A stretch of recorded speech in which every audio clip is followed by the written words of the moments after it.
আসসালামু আলাইকুম দর্শক, ওয়েলকাম জানাচ্ছি নাজনাস কুকিং স্টুডিওতে। আজ আমি তৈরি করে দেখাবো গরম স্পেশাল। আমি আজ চিংড়ি মাছ দিয়ে করলা ভাজি করে দেখাবো। এটা খেতে দুর্দান্ত সুস্বাদু হয়। দেখুন আমি কিভাবে রান্না করি। প্রথমে আমি কড়াইতে একটু তেল দিয়ে দিচ্ছি। 5 টেবিল চামচ পরিমাণ তেল দিলাম। 2টা কাঁচামরিচের টুকরা দিচ্ছি, অল্প একটু লবণ। এবার চিংড়ি মাছগুলো দিয়ে দিচ্ছি, সাথে সামান্য একটু হলুদ এবং সামান্য একটু শুকনো মরিচের গুঁড়া নেড়ে দিচ্ছি। করলা ভাজির মধ্যে সামান্য একটু আলু ব্যবহার করব।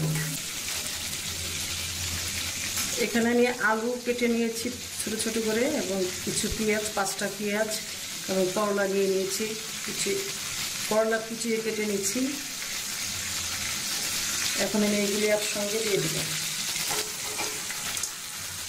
স্বাদ মতন একটু লবণ দিয়ে দিচ্ছি। এবার ভালোভাবে নেড়ে নিব।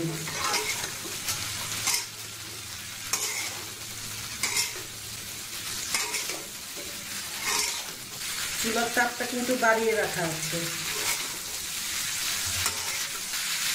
ভিতরে কিছু কাঁচা মরিচ দেওয়া আছে। এবার কিছু সময় হালকা নেড়ে চেড়ে ভেজে নেব। খুব বেশি নাড়াচাড়া দিব না, কিছু সময় পর পর নেড়ে নেব।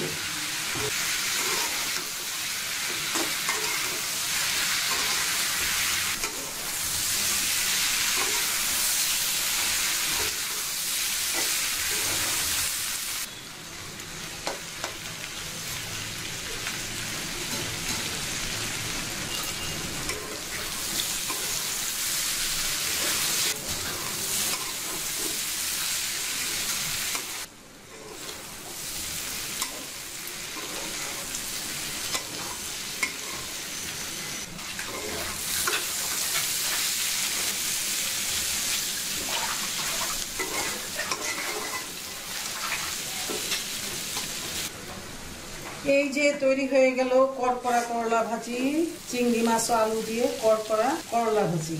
সামার স্পেশাল করলা ভাজি, গরম স্পেশাল করলা ভাজি।